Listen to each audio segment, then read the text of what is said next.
വിന്ധ്യൻ മലകളുടെ താഴ്വരയിൽ മനോഹരമായൊരു സന്ധ്യ. രാത്രിയിൽ മാത്രം പൂവിടുന്ന നിശാഗന്ധി പൂക്കൾ മുട്ടിട്ട് നിൽക്കുന്നു.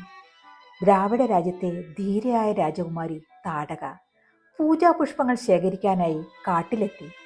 അവിടെ താമരപ്പൂക്കൾ നിറഞ്ഞ ഒരു തടാകത്തിനപ്പുറമുള്ള വഴിയിൽ വെച്ച് അവൾ ഒരു യുവാവിനെ കണ്ടു. അതീവ സുന്ദരനായ, സൂര്യനെ പോലെ തേജസ്സുള്ള ആ യുവാവ് മറ്റാരുമായിരുന്നില്ല, വിശ്വാമിത്ര മഹർഷിയോടൊപ്പം വന്ന ശ്രീരാമചന്ദ്രനായിരുന്നു. രാമന്റെ സൗന്ദര്യത്തിൽ താടകം അതിമറന്നു നിന്നുപോയി. അവളുടെ ഹൃദയത്തിൽ ആദ്യമായി പ്രണയം മുട്ടിട്ടു. മറ്റൊന്നിനെക്കുറിച്ചും ചിന്തിക്കാതെ, കണ്ണെടുക്കാതെ അവൾ ആ രൂപം നോക്കി നിന്നു.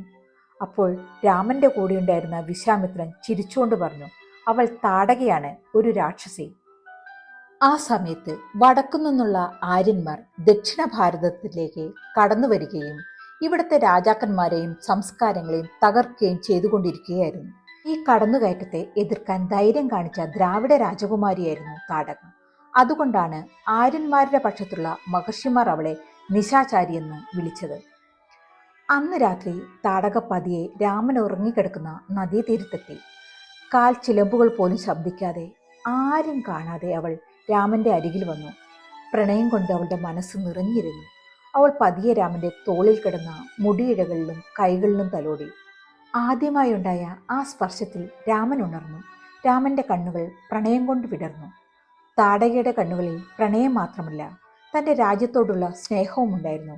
അവൾ മധുരമായ ശബ്ദത്തിൽ രാമനോട് ചോദിച്ചു, സൂര്യവംശത്തിന്റെ സിംഹാസനം ആര്യന്മാർക്ക് അടിയറവ് വയ്ക്കാൻ നിങ്ങൾ തയ്യാറാകുമോ?